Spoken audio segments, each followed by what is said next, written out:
dalam urusan menjaga dan melestarikan alam, khususnya tanah.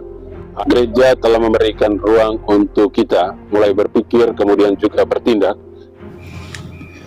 Pertobatan ekologis merupakan suatu ungkapan keprihatinan manusia dalam kondisi lingkungan hidup dan alam sekitarnya.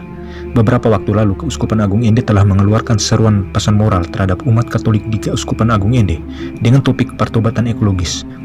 Surat tersebut dibacakan selama pekan suci Paskah di masing-masing paroki, stasi, dan di wilayah Keuskupan Agung Ende.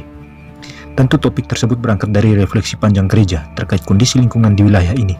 Kali ini kami mendapatkan informasi dari seorang aktivis di Ende yang telah bergelut selama 15 tahun bersama petani dan masyarakat di desa.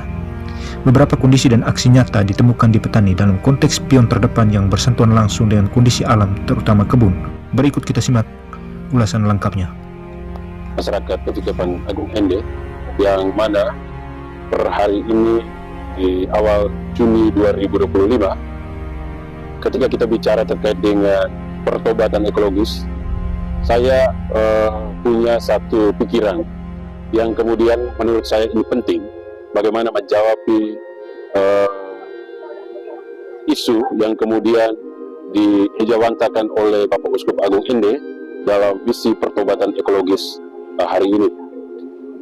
Saya yang kurang lebih 15 tahun bergerak di aktivis lingkungan, saya melihat ada satu korelasi gayung bersambut antara Keuskupan Agung Ende dan juga desa-desa yang menjadi konsentrasi hari ini kami lagi bekerja.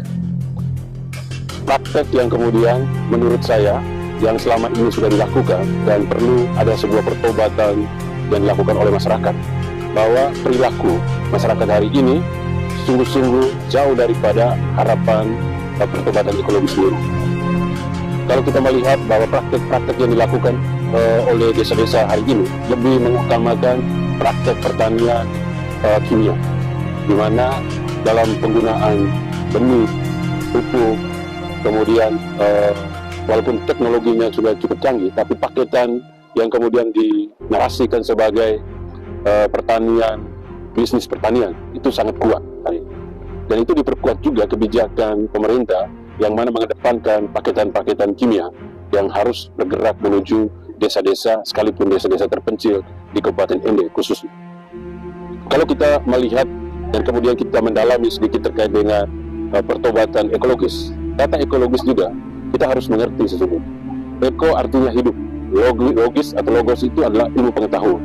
Sebenarnya di desa-desa itu sudah memiliki pengetahuan-pengetahuan tentang kehidupan, dan itu yang dibuat dan diamanatkan oleh leluhur kita dalam urusan-urusan bagaimana bercocok tanam, bagaimana mengembangkan pangan.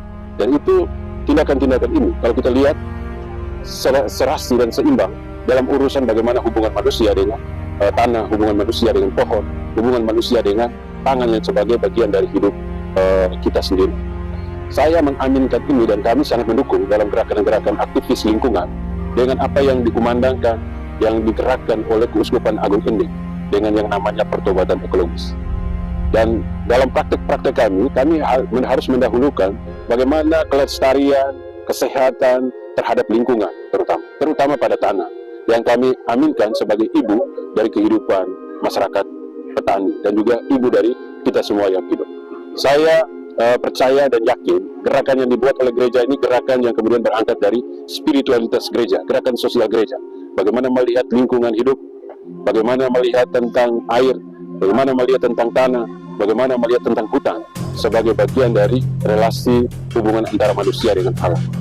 Maka dari itu saya yang hari ini berada dan bekerja bersama di satu lembaga namanya Lembaga Yayasan Tanah Flores juga mempunyai keyakinan terhadap gerakan-gerakan yang dibuat oleh Keuskupan Agung ini, dan kami sangat mendukung.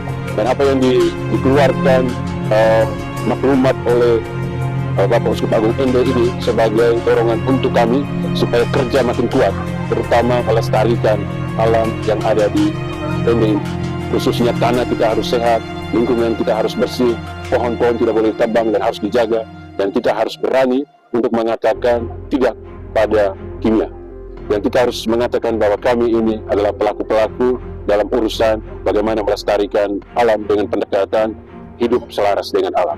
Saya pikir itu menjadi pesan utama dari gerakan aktivis dari Ende untuk Indonesia. Mari kita menjaga bumi kita, tanah kita, supaya tetap menjadi sehat dan menjadi berisi, bermutu dalam kehidupan kita bersama. Gereja telah memberikan ruang untuk kita mulai berpikir, kemudian juga bertindak dalam urusan menjaga dan melestarikan alam, khususnya tanah, air, hutan, kayu, hewan yang ada di hutan kita. Satu pandangan yang kemudian menurut saya, ini pandangan pendekatan pentahelix, yang kemudian harus ada gerakan bersama, khususnya dari NGO di Kabupaten Ende, penggerak-penggerak lingkungan, kepedulian mereka terhadap lingkungan, khususnya juga kepada kampus-kampus terdekat yang kemudian punya metodologi tentang bagaimana menjaga dan melestarikan alam, dan juga khususnya para pengambil kebijakan yang ada di Kabupaten Ende.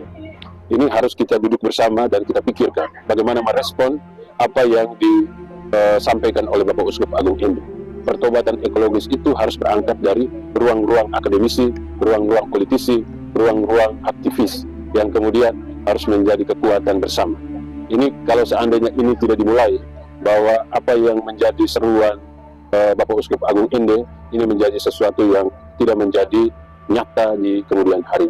Maka dari itu, dari pemerintah sebagai pengambil kebijakan, aktivis, akademisi, dan juga kelompok-kelompok tani terdekat yang ada di desa-desa, mari kita bersama, kita duduk bersama, kita bergerak bersama, kita kerjakan secara bersama untuk menjawab pertobatan ekologis.